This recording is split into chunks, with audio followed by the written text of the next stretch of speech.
is brought to you by our stable of sponsors. Time goes by so slowly. Time goes by so slowly. Time goes by so slowly. Time goes by so slowly. Time goes by so Hello, Kim. slowly.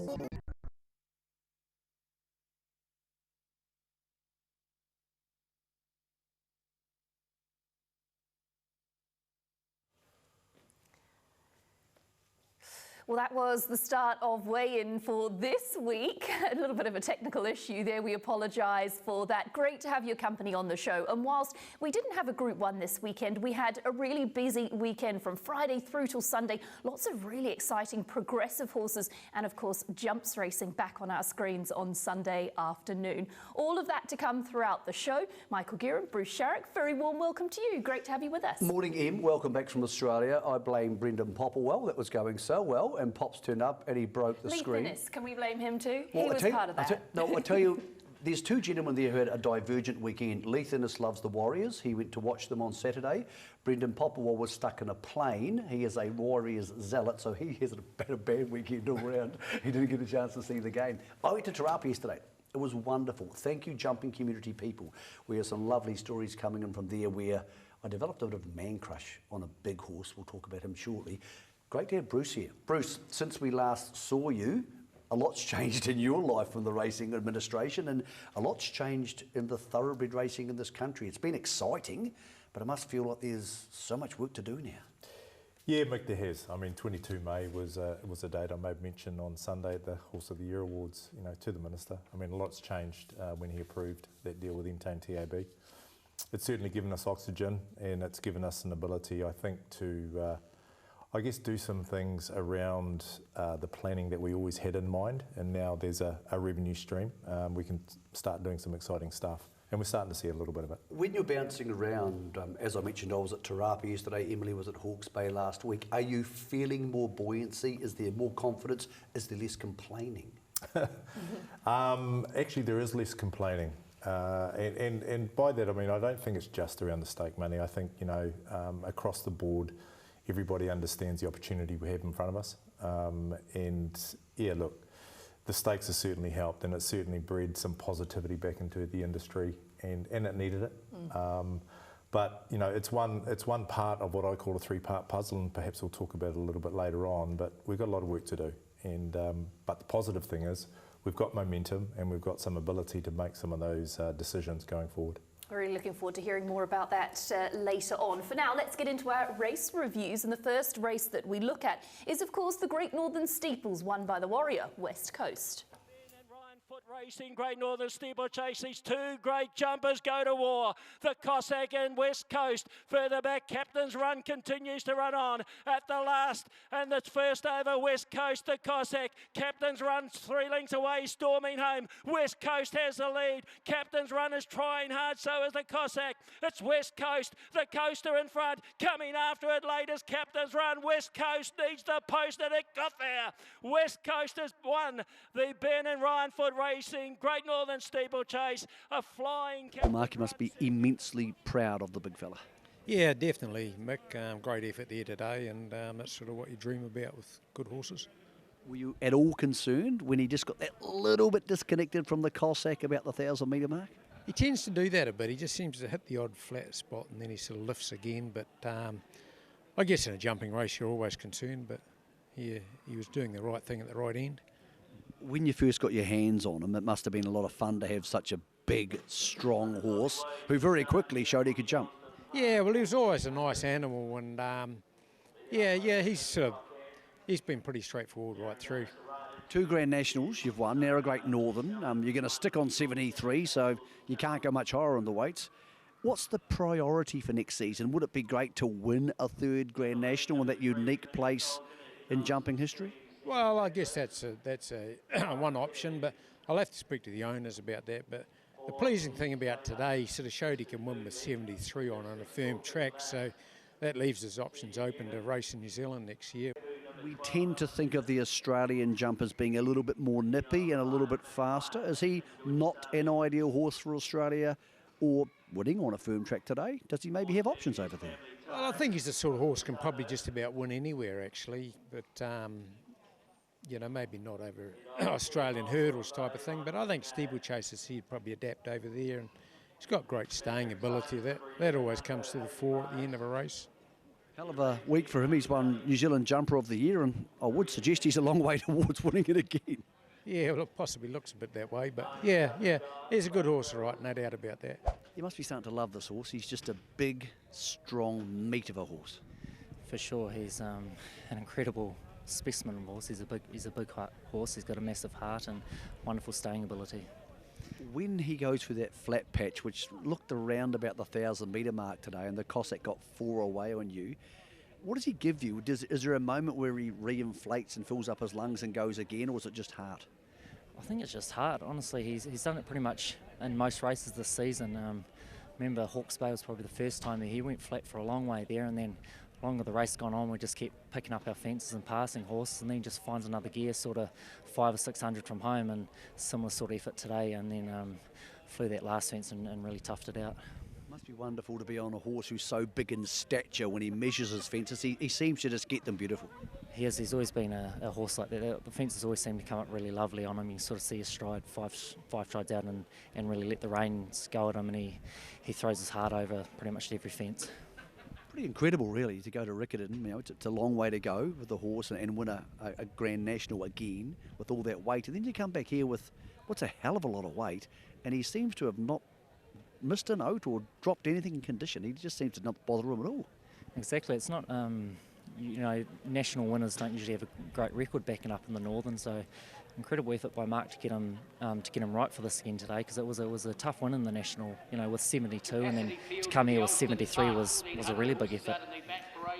What do you make of his future? I know it's Mark's decision, but it's a tricky one, isn't it? Because he's now so high in the weights that he can't have that many more options.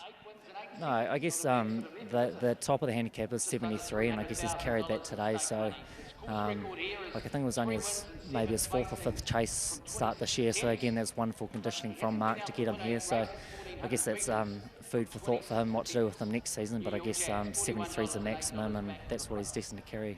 Yeah, he's shown that he can do it, hasn't he? The 73 kilos. It was the race that we all wanted to see, wasn't it? The match race it was touted to be. And West Coast, he's a warrior, isn't he? It was only a small crowd there, Ian, but very, very jumping zealots, dedicated crowd. But they just loved it, and there was a real anticipation. George brought his A game. It was cool. It was a great way to end the season, even though there is still a couple of jumping races to go. Funny horse, West Coast, because you think of jumpers as being not the best looking horses in the world. He's quite a striking horse. Like, he's a big, strong, bone and muscle type horse, and he was being led around in the parade ring by Portia Matthews, and a couple of times he just stood bolt upright. And when you see a 17-hand horse standing bolt upright with their ears pointing, it's magnificent. And I thought, I wonder where he got that from. Went back through his breeding. Entry, obviously, he's by Metro Endure, but the dam was useless. 5 starts, nothing. Has basically not produced any other foals who were any good. And her dam before that was actually trained by Major Hearn in England. So she's a mare who's come out from England, and she was useless. She had 1 start in an 8-horse field and finished 8th. 23 lengths from the winner. So it's just remarkable to think he's such an athlete. He's now had 10 starts over the Steeples for 7 wins and 3 places, so he never goes a bad race. And you could feel an adulation around him, which you very rarely see on New Zealand racetracks. There were people looking at him going, wow, you are just cool. And it was a very special, cool thing to be there, because the second horse obviously was really good. The first and third horses rode against each other, as they should. So Captain's Run's got a huge future. But to beat the Cossack, who's a really good horse, and to beat him like that, and the battle between Sean Fanning and Aaron Kuru, it all just worked so well on a really nice day at Te Rapa. I sort of left there yesterday going, hey, that was cool. Bruce, you and I have discussed many times in the past that jumps racing is a lost leader. It costs money for the industry. I've been vehemently in its camp. I believe it's got a real place in New Zealand racing. Do you think it's finding its place, and is its future in our code solidified? Yeah, look, I like you, I think it plays a major part in the landscape of our racing. I mean, it's the contributors that make up the jumping fraternity outside the season are also large, and I think we have to pay attention to that.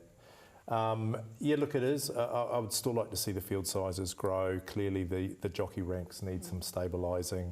There's some parts that we need to build on, and really I call on the industry themselves to get in behind it and make sure that it stays where it needs to stay in our racing infrastructure. Just for people watching at home, and I don't want to get too serious about this because it's a celebration of what happened yesterday, there's no indication from the board of NZTR or the upper echelons of NZTR that they want jumps racing gone. It is here to stay as far as you guys are concerned. No predetermined decision like that, Mick, but like everything, we will review and make sure that it holds its place in the industry. So, you know, we'll do that as a matter of course. So it's not we're going to have an inquiry into it. It's a matter of course at the end of the season. But look, you see events like that yesterday, and that's what we want to see. I mean, that was, you know, dare I say, shadows of our Waverley Star and Bone Crusher. You know, that match race, you know, in a jumping race was outstanding. Well, the great thing is with the maximum 73, and he'll come back next season, and him going for his third Grand National will be epic. The Cossack's still here. We had good horses who are coming through in the minimum, and the horse we're about to see might head to the bigger fences next season in Nedwin. So we've actually got the talent to package it properly, and I call on the bookmakers here at TRV Entain and NZTR and people like myself who write and do radio shows for a job to support it more. I still think it's treated as a secondary and slightly inferior industry, and I don't think we can do that, and I don't think it's what they deserve. If we have stars like the Cossack and West Coast, it makes it all the easier, doesn't it? Let's have a look at the Great Northern Hurdle. Michael, of course, teased it. Ned Wynn was the winner. Front coming towards the third to last. Tahuroa Height with the weight relief is only a length and a half away. 2 to go. 6 back then to Smug, and then I'm a Wonder. Ned Wynn in front. Tahuroa Height on the outside, ranging up. In third position then is I'm a Wonder from Smug. It's Ned Wynn won't so lay down as they come to the last. Ned Wynn scrambled over it from Tahuroa Height. Further back I'm a Wonder and Smug. It's Ned Wynn and Aaron Kuru. He got that absolutely 100% correct. He'll win the Peter Kelly. Well, Paul, congratulations, but there must have been mixed emotions around the 800 metre mark because your other horse, Tyker, hit the deck. Yeah, I didn't actually realise he'd hit the deck. It's hard with two in it, and I was watching Nedwin going forward, and then all of a sudden that George gave us a bit of bad news, and I had to have a look, and he was up by then, so I didn't know that he had fallen, but Jack said he did fall. Okay. Horse and rider okay? Well, he looked pretty good galloping around, and I see him going out of the birdcage all right. And Jack was dented, his ego. Let's get to the star of the show. It's a massive weight, Nedwin, to carry over that distance on a track maybe a little bit better than he likes. Yeah, well, he fooled us really, because I'd been saying all along that he wasn't. He's not that good on a better track, or he's been beaten on a better track. And but today it was a master ride. Darren summed it up really well, and I think that was the difference. Okay, you've won the Great Northern with a stack of weight on your back, which means next season's going to be very tricky. Does Australia or bigger fences beckon for him? Look, it's only 20 minutes since the race was run, so I won't be making any decisions. But I'll tell you what, I bet you've thought about it. No, I haven't really given it a lot of thought, but we'll find something for him. I guess the bigger fences will. He does jump. Possibly it's one of his a slight fault is that he jumps quite high a lot of the time. So I think that the steeplechase fences will help him. You've been blessed with some really good riders the last 3 or 4 years. Sean Phelan's been part of the team. Jack Power's done a super job, and having Aaron back from across the Tasman must give you so much confidence. Yeah, it does, and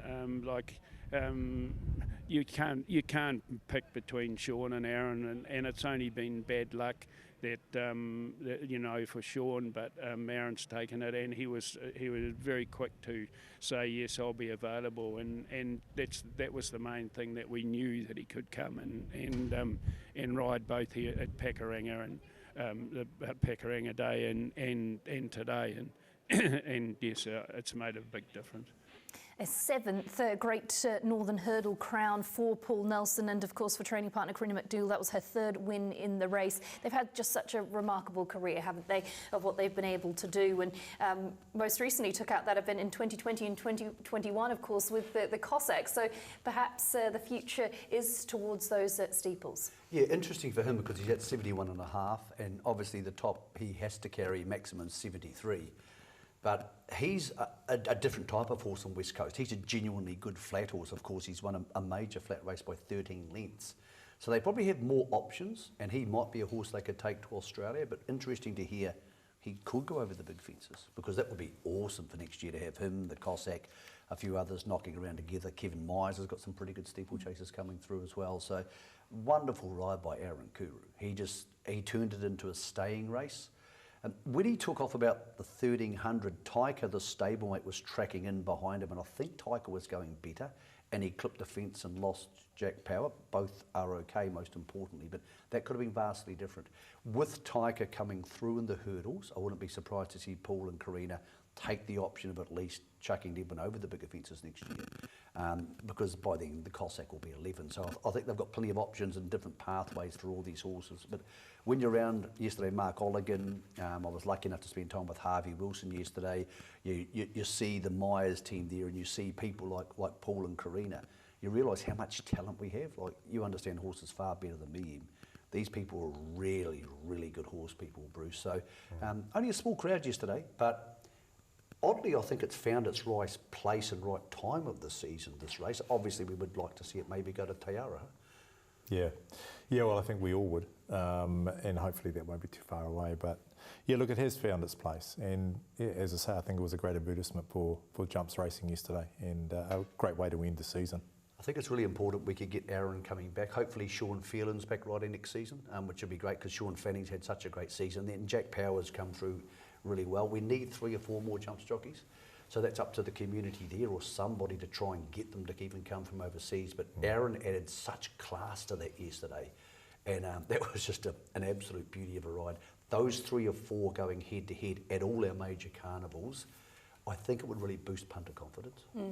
We had a great undercard at Tarapa there on Sunday. Pow Wow was one of the winners we've identified to have a look at.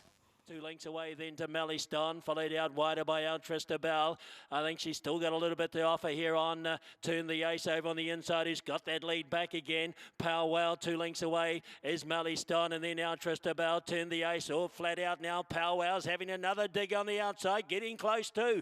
Powwow put its bib in front from Turn the Ace, and Powwow annoyed the favourite out of it. Powwow will beat Turn the Ace. 3rd over was Melly Don, and then followed over by Altrista. Well, open success for Powwow there at Tarapa, and Michael was building through the campaign to a win, and was out of that rating 75 grade from the start prior to get this success in open company. It's a big win because for owner, trainer and breeder Tony Devsich actually had to carry more weight than the Fave, and the Fave has been in awesome form at Tarapa, so it claimed and the winner didn't. So it's actually a big performance. Maybe a horse who's just, after having a lot of its good form being on the synthetic at Cambridge, has just found its spot. So yeah, Powwow in good form because it's not a small thing to beat Turn the Ace at Tarapa. The other horse to have a look at on that programme was Johnny, who powered away to a victory at Tarapa on Sunday. Metres to go. It's Johnny trying to run them into the deck. Led by 2 now from Mercurial on the bubble. Sacred Satono down the outside, starting to wind up now. Johnny in front. Sacred Satono still 2 lengths away from Mercurial. It's Johnny from Sacred Satono. Running on late is Bonnie Lass. Johnny's 2 fleet of foot. Johnny led all the way. Second over Sacred Satono, 3rd at the line. Bonnie Lass, a big run. Loves it fresh and ran rivals into the ground, did Johnny. Now, Mike, you said you got a man crush. I'm picking, is it this guy? No, look, I like West Coast. He's my man crush for the day. Oh, that's your man crush. But, I love Johnny. Johnny's a betting horse. I love horses who can run at the front of the field, and he would be our quintessential front of the field horse. This is a good field. Like Sacred Satono is a proper black type horse, as is Bonnie Lass, of course. In many ways, he's going to be one of the most important horses of the summer because I don't think we're going to have really great depth to our Group 1 sprinting races. Levante is gone. Most of the other good ones, Aperitus, have headed to Australia. And Johnny's that horse who's going to get into these races and set the tempo and not allow other horses to get their own way. So he's got a huge role to play, but I think he's in career best form. He's had a couple of wins in the winter where you thought, oh yeah, he'll get knocked around once the good horses come back. He carried a lot of weight yesterday, and Jim Chung rode him perfectly. Really interesting horse for the summer because a lot of other trainers are going to fear him or what he's going to do early in his races to dictate their chances. Yeah, that's his sweet spot, isn't it? Being fresh and just running rivals along. What about Saturday at Canterbury? We enjoyed stakes racing on their programme. The Canterbury Bell Stakes was won by Viva Vienna. The outside, and then Am I In It in the straight? Illicit Dreams cuddled up at the 300 metres. Viva Vienna about to get off her back, then Motion Time, Rhetorical punching into the clear. It's Illicit Dreams at the 200. Now Viva Vienna starting to slingshot her. The two favourites go to war again. Two feisty fillies getting down and dirty in the Canterbury Bell. Illicit Dreams, Viva Vienna lunged. Victory for Viva Vienna, does it again to beat Illicit Dreams. Third over on the outside. We talked about the match race between West Coast and the Cossack. These two have a little rivalry too, don't they? Illicit Dreams and Viva Vienna. This time around, Viva Vienna took the set and was able to get over the top of Illicit Dreams. And in a very, very fast time. They had the Nor'wester behind them on Saturday and down the dog leg. 1:7.1 for 1,200 metres. Would have won most railways ever run in this country. Sharrock actually won 6.7 earlier in the day, so they were flying there. Track was a 3 or 4 to start the day, and I think it almost got to a 2 because that really hot wind came through. But this is a good horse who can obviously run time, has the option to go to the 1,000 guineas, so here's the market for that coming up. And it's a very open 1,000 guineas market. Just be careful around this. Molly Bloom won on Friday, was good, the daughter of Ace High. Quintessa, they want to fly down now. There are more planes available at the moment than usual. That's going to be great for the South Island Carnival if that continues. Luberon we saw win yesterday. Orchestral, the team were not happy. Not happy with what they saw at Hawke's Bay. Be careful with her. She may not turn up into this race. And Zorion is far more likely to go to Melbourne than be coming here. So a couple above Viva Vienna I think won't be there, Emily. What are your thoughts on Viva Vienna at the mile? She's a speedster. Look, I suppose if you can go 1:7.1, you know you can run at a really hot tempo, and sometimes the miles are 1:36 and sometimes it's a 1:34, and I think they're vastly different miles. So I guess we'll find out. That's the first leg of the South Island Filly of the Year title. If she's not copping the mile, they have the option to do what they did with Romancing the Moon last year, which is send her back down in autumn to try and win that title in more black type. So lots of options for her. I just think there's lots of South Island trainers who would like to close Cook Strait from Te Akau for a little while because they are on a mad burner, the Tangerine at Riccarton. Just not a beating, they don't win races. Yeah, and Viva Vienna was a $100,000 purchase out of Westbury Stud's Book 1 draft in 2022. Mustang Valley is a Group 1 winner that was back in the winner's enclosure on Saturday at New Plymouth in the open event over the 1400. And goes to the lead. So she's out by a couple now. Charjar Bar Tavi's caught the inside. Samudin Ladies Man, but look at her go. Mustang Valley out by 3 lengths. The late closer is Ladies Man down the outside, and then Samooch. But Mustang Valley down to the line, and the Class Act wins brilliantly. Mustang Valley will beat Ladies Man, Samooch. And then it's an interesting decision, wasn't it, to avoid that first day at Hawke's Bay and head to New Plymouth, and gets a really good confidence-boosting win and got the track conditions that maybe she preferred, and it just was a very straightforward victory and sets her up really nicely, I reckon, for the next 2 days. Trainer Andrew Forsman said, look, 1400 firm track at Hastings was going to be too pointy for her, and that's not her go. This, agreed, great confidence-boosting win, was in form this time last year on wet tracks. She's going to head to the Windsor Park, the Arrowfield, my apologies, the Arrowfield, and then to the Livermore. I think she would have a far better chance of winning on a heavy track, which she did last year, but she ran second in this race last year to Lark Creek. This might be a stronger version of it. So Andrew is sure she can perform on better tracks, but wet tracks brings the others more out of play, and some of them, of course, may not turn up. Not sure she can beat Legato, all things being equal, on a good track, but then again, she is the defending champion of the Livermore, and Legato won't be there. So she heads this market with sharp and smart. Key factor out of this race since we saw you last week. Obviously, Penny Wecker was the long-term favourite for this, and she won't be heading there. Bruce, just going back to the race at New Plymouth, you a shareholder, and just ask me, it's getting hard for him when he's got to give weight to a proven Group 1 horse. Yeah, look, I get that constant reminder weekly from my brother. I bet you do. Yeah, but he's right. I mean, you know, he's earned his, I think he's 105 now, and he's going to have to carry that weight. So, you know, Alan sort of said to me, you know, do we just head for weight for age and hope for an off track, and if he puts his best foot forward, he ran second in the 11 mile last year. So would he go back to the Hawke's Bay? Yeah, he's tossing up. He's thinking we'll go there and see what happens. And is it a strange thing being the chief executive of NZTR and going to the races with a horse like who's favourite for the Winter Cup, and having people talking to you about your role, but also watching your horse race, because they're two vastly different things. Like, you're talking to industry participants who you're actually your rivals on the day. Yeah. Yeah, look, I can separate myself. I go there as a racing fan. It's what I used to do for 20, 30 years. So, you know, I'll go to watch my horse. I get pretty passionate about it. And I think that's the thrill of what we do. If I beat him, I beat him. That's just the way it is. As you should. It's all about having a bit of fun, the races, isn't it? We had a number of other features across the country over the weekend. Here's a little look at those before we get to a break. Hit the road, Jack, over on the inside. LJ's coming home well with Potty Gray and Hard Times. Enchanted L, and hit the road, Jack. The stablemate's fighting it out. LJ gets home the last little bit with Potty Gray, but hit the road, Jack. She got it just right. Really hard is lifting. It's got away. It's 3. It's 4 lengths in front now. Nassac Diamond clear from the next is Husk on the inside. King Khan on the outside, but bolted in. Giving really good chase. Pins the ears back. Lady Talina swept up, took the lead, and she darted away. Lady Talina racing away from Seriously and Burnview, and Lady Talina has blitzed them. It is still Chella at the 200 for Narco Haley. Our Echo is looming on the outside. Chella the inside, clinging on. Our Echo is trying to wear it down the last little bit. Chella just in front, goes all the way.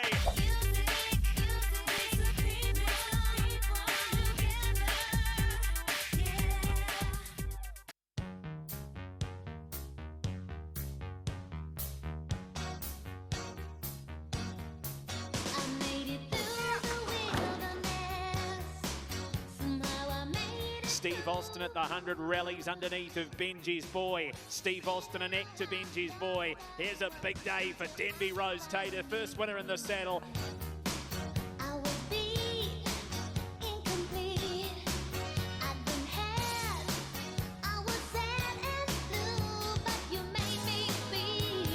The 100 metres though, Gemma Flitz has raced away and Denby Rose Tate has won again. Gemma Flitz by nearly 4 lengths.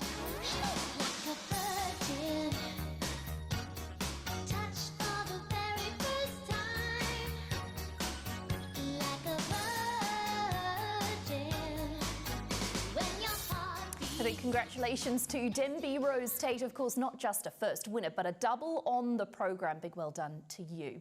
We had Group 1 racing over the weekend in Australia, highlighted by the Mackay Diva Stakes, taken out by the Kiwi-bred Mr. Brightside. Francesco Gardi 3 deep, and then came Agon Spanish Mission around the turn at the 450, and it's Alligator Blood held together. Princess Grace not far away, a neck away. Mr. Brightside tanking up a length away. It's the race we wanted. 300 to go. Alligator Blood lets down now. Mr. Brightside Williams hasn't moved. Alligator Blood joined by Mr. Brightside, who lets rip at the 150. Mr. Brightside 3/4 a length.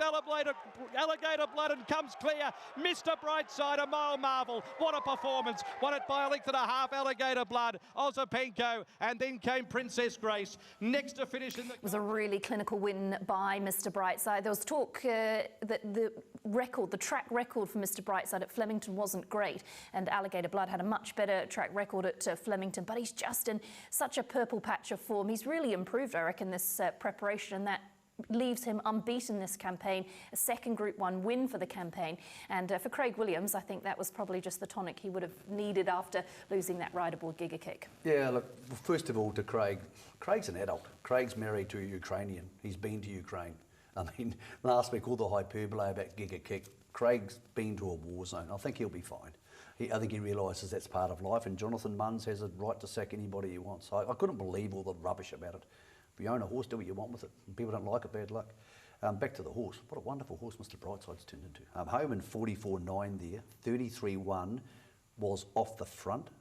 So he's really burned home. Sound horse, great advertisement, Bruce, for what we want to breed in New Zealand, even though he's not classically bred. They're the sort of horses we want to sell to people. Tough, honest, hardy, good racehorses. Look, it just continues on the run. I mean, again, we highlighted at the Horse of the Year Awards just the success over the last 12 months. It's amazing. And long may it continue. It's the sort of stuff we need. Em, you were on track. You saw him close up. Do you think he'll get 2,000 this time because he's so well, or sorry, 2,040 metres because the Cox Plate's the aim? Yeah, I think he's not sort of a one-trick pony. I think he's shown that previously. He loves the Valley. He's won at the Valley. And I just think the Hayes boys have him in he's just a happy horse. Not that he hasn't been previously. He's so unassuming. He's just wanders around the parade ring. He just eats and drinks and does everything right. He's a real, just a racehorse. And they're having so much fun with him. And you'd argue that he's one of the best milers in the country at the moment, if not one of the best horses they've got Group 1 horses they've got racing around. That's something we can really hang our hat on. Well, just looking at the Cox Plate Market, Romantic Warrior, of course, who's the star from Hong Kong. He arrived in the country on the weekend, so he's there, which is a huge deal because often they don't get on the plane. Well, he's been on the plane, he's there.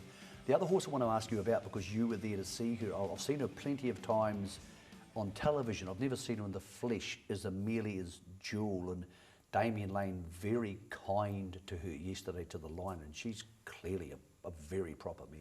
She was obviously the talk horse of the day because it was our first chance to see her in Victoria. She's been over in Western Australia, and she was vulnerable because she was fresh and she was meeting a really competitive field actually, and she's given a really good account of herself. She's had to come from back in the field and she's worked home really easily, and when you can just see the horse with the yellow cap, it lifts and it asks her the question and she really finds again, and then she powers away to the line. Just here, she changes legs, she works away to the line and she puts them away really clinically. This is a starting stone for her. There's lots of improvements. Simon Miller was pretty vocal about that during the week. So I think she's going to be really competitive, and she just adds to that spring carnival another element. She likes to win, and her win distance range is I think it's 1,000 metres up to 1,800 metres. That's how versatile she is. So there's plenty of excitement for her. Well, the question for her is, where do they go? They've got two options and they're on more or less at the same time. You could technically go to the Cox Plate and the Golden Eagle, but I don't think they're going to. So one's worth 10 million, I think the other one's worth 5 or 6. And you start to say to yourself, half this page may not be there. We heard the news last week, just looking down that line, Skew With is going to head to the Golden Eagle and therefore won't be at the Arrowfield. But gee, it's a big decision because you probably can't go to both, and one's worth almost double the other one. She's by a fascinating stallion, Sayuri, who is a French-based stallion who leaves beautiful looking horses. How a French-based stallion ended up with Amelia's Jewel in WA, I have no idea. But he was the star of Royal Ascot this year. Had 3 individual black type winners, including Paddington, who's one of the real stars up there. So he's one of those horses who's making a gigantic impact in Europe. I haven't seen any here in New Zealand, but she's going to fly his flag, and I think a lot more people who do that shopping in the Northern Hemisphere are going to be hoping to get one to bring down if this sort of thing keeps up. Yeah, excitement machine, isn't she? Let's head up to Randwick, where we had the 7 stakes worth $1 million. It's not a Group 1, but it attracted a Group 1 field where Think It Over came out on top. To come off heels, hasn't done so yet, then Sherrick. My Oberon's creeping into the race, but Zaki, Chad Schofield said go. Zaki races 2 lengths clear, Think It Over. Now he gets off heels, it's Zaki a length in front, Think It Over's coming, Zaki in front, Think It Over, being lifted by Nash. Yes, got up. Think It Over, nailed Zaki right on the line. I think my Oberon third from Sherrick, Huya Mellon, Fangirl, then Going Global, Fireburn, Diamol, and Arapaho.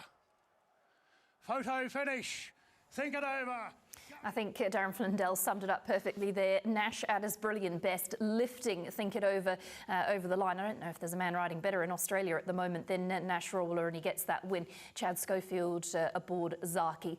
Magnificent training effort by Kerry Packer, because this horse was had that injury, had to come back, and to have him so well, so dialed in to be able to take out that 7 stakes, they're in for a big carnival with him. Well, he's the horse who beat Zaki, so same Quinella and the Queen Elizabeth 18 months ago when Nash went really wide on the track in that remarkable ride. So that was amazing. Different type of win this time, but a nice reminder of how good he is. Not sure about Zaki. You study the Australian form implicitly. Is Zaki still a horse who can win a Cox Plate, or has he lost a step? Don't know. It's a really tough one, actually. I guess you could say he's lost a step, potentially. I guess he's older in years, isn't he? He's had more miles in the leg. He's just not quite as clinical and as dynamic as he used to be. Having said that, he's early in the campaign for him, isn't he? So I guess he still has the potential to improve. He's still racing well. I mean, he can't argue with his 2 placings in 2 top features against Group 1 horses at his past 2 outings. I think there's a real evenness to that weight for age crop when you talk a Cox Plate. So there's a lot of horses who could win it. And I think someone's sort of put their hand up, but where Romantic Warrior fits into that's going to be fascinating because we're not going to see him that often. Just on the horses next up, the Underwood Stakes is 1800 this week. Alligator Blood might back up next week as well. But think it over. It's won 6.7 million. Mr. Brightside's getting up to 10. So the money around those good Australian horses, I know we should be used to it by now, but it's still hard to get used to those sort of numbers. Yeah, they're massive, aren't they? Yeah, what about the shorts? It's a good indication as we head towards the Everest in just a couple of weeks' time. And Private Eye announced himself as a key chance and secured himself a slot in the race as well. From Athelry, Private Eye on the outside of Hawaii 5-0. Remarks trying to come off the fence inside the 200 overpass. Still the leader. Boy, Private Eye, he's still coming the outside. Overpass from Private Eye. One is not just late on the scene. Private Eye going to overpass. Bob of the head. Yeah, Private Eye, I'd say he's got there. Give it to Private Eye, a half head to overpass. One is not just charging into third. Then came Remarks. If you're an Everest fan and you are getting on board with the race and you want to find yourself potentially one at better value than some of the top favourites, and this was a good race to watch because Private Eye got the slot for Max Whitby and Neil Werrett, so he is heading towards that race. He was really good with what he did. In behind, I thought Buenos Noches had the flashing light as one to follow. And with regards to In Secret, what were your thoughts there?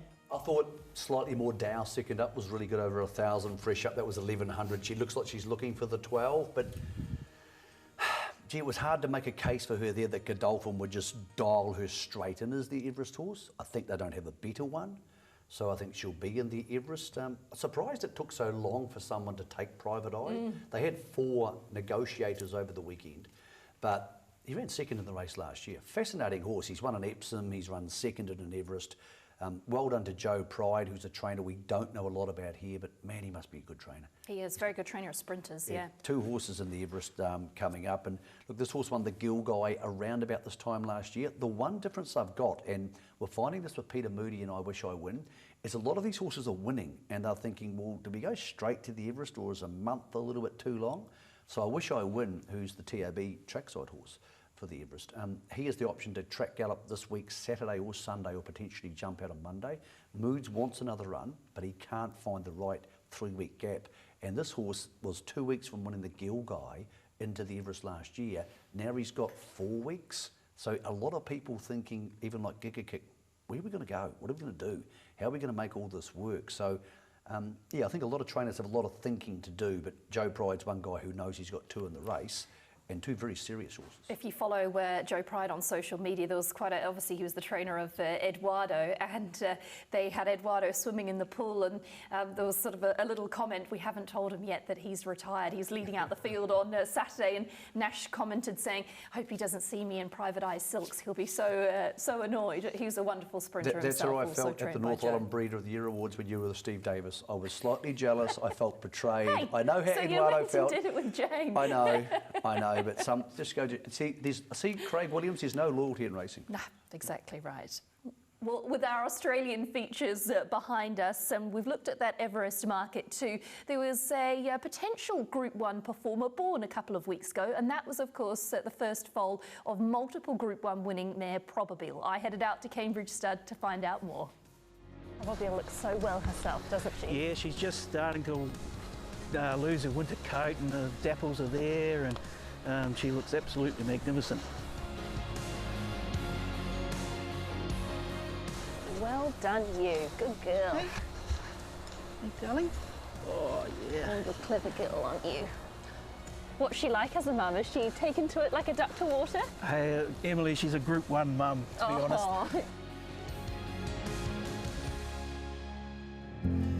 Hello. So tell me me about the foaling. How did that go? Well, I've had to be on just one of the wettest nights we've had so far, Emily. It was all good, and she was very quick foaling, was all over and done within about 10 minutes, so she didn't muck around. She just loves a scratch. That's the spot. Yeah. Tell me about the foal's personality. What's she like? Oh, the foal's got plenty of personality, heaps of personality. She's quite active. She loves to run around and sprint around her mum, and yeah, she's a very active foal, and she's always got something going on, and she's not shy, you know? Yeah, I can tell that. All this media attention she's getting, no doubt.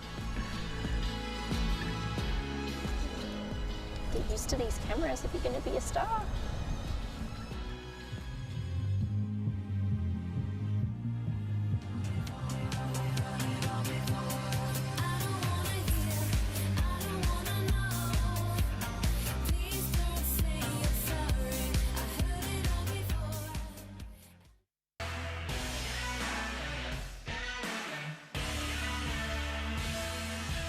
Today's weigh-in is brought to you by our stable of sponsors. We've got through our race reviews, we've looked at cute foals, we've covered off Australian racing as well, and now it's time to get into a chat with Bruce Sherrick about NZTR and of course the changes that we've been experiencing over the past few months. Bruce, I guess a good starting point is Entain's now established and here in New Zealand. How have you found that relationship? Oh look, it's been a breath of fresh air. You know, the conversations are proactive, they're positive, they're growth focused.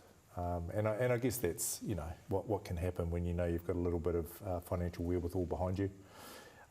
So look, it's enjoyable, a lot more enjoyable.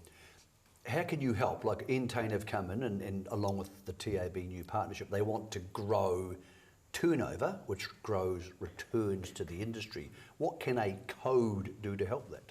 Yeah, look, we've got to realise, and this is something we all have to play a part in, I mean, we're responsible for putting the product out on the racetrack. And so we all have to buy into that. We all have to ensure that we're putting the very best product we can.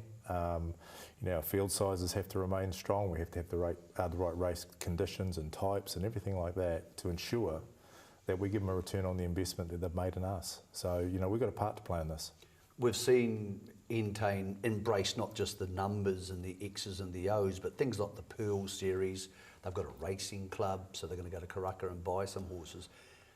Obviously, there's the Innovation Series. That must be heartening that it's not just push, push, push, push. We're actually happy to go out there and knock around with racing people and do meaningful things for them.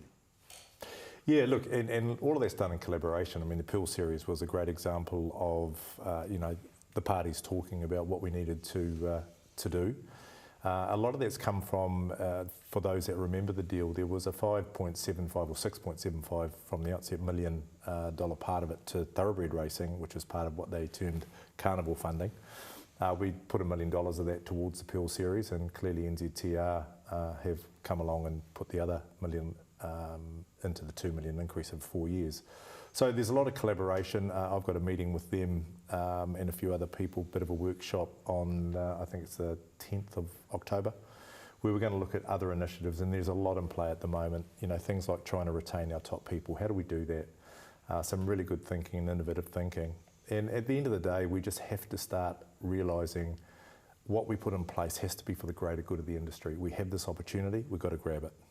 What do you and NZTR think that these levels are sustainable? Yeah, look, I do, Em. I mean, and when we modelled for this season, that was prior to the additional 15 million that was put on by the TAB, and we were prepared to invest to, I guess, re-energise the industry. So beyond that, there's a couple more pieces of a puzzle to play out, and you know, one of the big ones is the GeoNet or the block or whatever else we want to call it. But yes, we do believe it is, and so much so, I would like to think over the next 4 or 5 years, we can see some gentle growth in that as well. Interesting statement. Geoblocking is something which a lot of people don't like the idea of. Now we are, if the polls are correct, and I'm not political at all, but facing more than likely a change of government. How do NZTR, TAB Entain, work with a new minister who National hasn't decided or even spoken of who their racing minister could be if in fact they are in power. How do you restart that lobbying process? You know Kieran McAnulty, you probably don't even know who you could be talking to about this, to try to facilitate Geoblocking getting through and triggering $100 million worth of payouts. Who's in charge of that and how do you go about it? Without going into detail, Mick, there's been a lot of discussions held well before now, you know, and that's out of no disrespect to Labor. I mean, it's a smart business move from us to ensure that we're well aware of the landscape. 100%, and it's not about favouring one or the other. We've got a business to run here. We've got to make sure that we're getting what's right for us, and we need to ensure that the ears and the right ears of the people in the respective strong parties are aware of our position, and we're comfortable with where we sit. One thing we haven't discussed for a long time, because there's been such the sugar rush of the TAB and Entain and all the wonderful things around it, is the venue plan. When the Masara report was released, there was going to be a whole lot of tracks closed. Where does NZTR stand with that now? And I believe Dean McKenzie's doing some work getting around these clubs and discussing things with them and getting their opinions on what they want to do. What does the venue plan look like at the moment? When do we expect to see some implementation? And point blank, Bruce, when do we expect to see some venues potentially closed, or is that now off the table? No, it's not off the table. Look, it is a priority number one for us. And as you mentioned, Dean has come on board to assist in that space. He's got a wealth of knowledge, not only in the Act and its formation, but equally has a lifetime of knowledge in the racing industry. So I could think of no one better to assist us through that process. Look, we're doing a lot of work to ensure that we are, I guess, getting all our I's dotted and T's crossed and understanding the Act and its intent, and equally listening to the clubs and what they're wanting or needing. We ultimately have to make that decision, again, for the greater good. And look, I encourage all clubs, when you can take a step back and have a look at what's best for your kids and your grandkids and giving them a sustainable future in our industry, please take that view. Because we're not here about closing down clubs or anything like that. We're here to build a sustainable industry for us all, so that our kids and grandkids can come along and enjoy racing as we have through decades before us. For that to work, you're going to need staff, and I think the immigration, over COVID times, it was very strict. We couldn't get people into the country. It seems to be loosening up a touch, but what can we do internally to grow more staff? What pathways can NZTR use to encourage people into the industry? Yeah, look, we've got a lot of work to do. I think one of the things we need to do, and we have made a start in this, is start to look after our people. We've put in place a tri-code, mental wellness, I guess, initiative, and it's progressing extremely well. We were lucky enough to secure Victoria MacArthur, so I got to know Victoria. She was the CE at Mates in Construction, and probably the most successful mental health program, I guess, in New Zealand and even across the ditch. So it was a chance discussion I was having with her about her program, and I said, do you want another challenge? Why don't you come and work with us? And look, she's underway and working with our Salvation Army people, the likes of Andrew McKerra, who do a fantastic job. But you'll start to see some stuff, and what we want to create is an industry where we care for each other and we have those conversations and make sure that it's a good place to come and work. And once we do that, I mean, the pathways that we have in this industry we need to speak more about. They're unknown. I guess the width of what you can do in this industry. You know, if you don't get your choice, number one, i.e. a jockey, you can still carve out a magnificent living, whether it's through track curation, administration, stable hand trial rider, track work rider. There is so much to do. That's staff and what you're going to be doing and improvements you're making for them. What are the other priorities that are at the forefront of NZTR's mind? Yeah, look, and one of the things I learned in the first 12 months, Em, is that I don't want to get indigestion, and by that I mean I don't want to take on everything and end up getting nothing done. Look, tracks is a relentless pursuit of ensuring that we don't have these abandonments that aren't weather related. We've got to be better and continue to be better and just not take our foot off the throat at all in this space. That goes back to what I said about our ability to produce a product for Entain/TAB.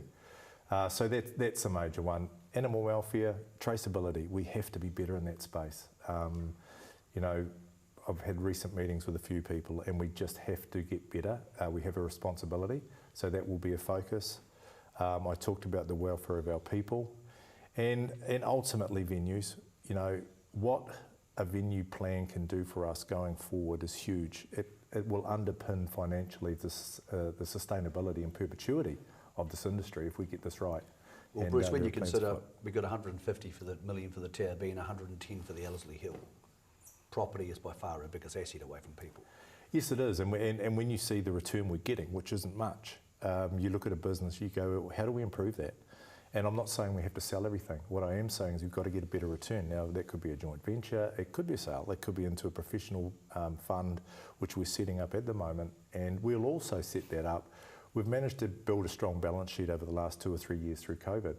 You know, we want to do something better with those funds to ensure the returns come back to the industry in greater sums. So all of those things are in play at the moment. Mate, you're a man who wears a lot of hats. I've got the most serious question at the moment.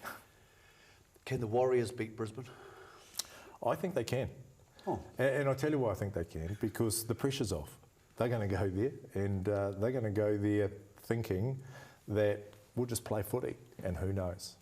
Well, it's like New Zealand Racing in. There's a lot more positivity about them and New Zealand Racing than there was, mate. Thank you for coming in. And by the way, announcement made overnight, Winx's first foal by Piero, off to the sale. So if you've got 5 million lying around the house... 5? You reckon it'll just be 5? Well, you and Opie wanted to go in this together. Yeah, we'll true. put Bruce in for a share, but she's going off to the Easter sale. But Bruce, thank you for that. And, thank you.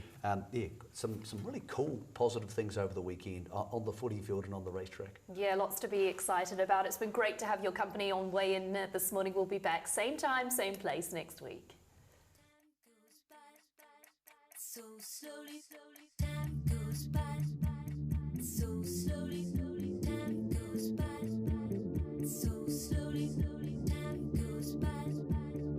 Hello, Kim. Time goes by. So slowly.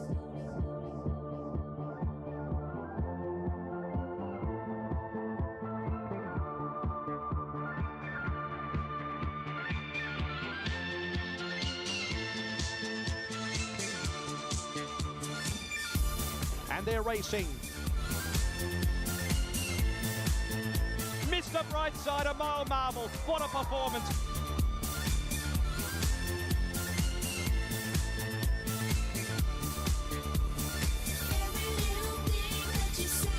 Viva Vienna lunch! Victory for Viva Vienna!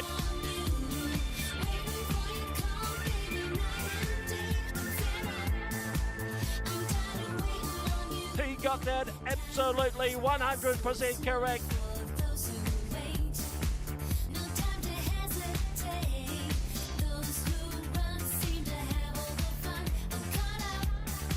West Coast needs to post it and got there.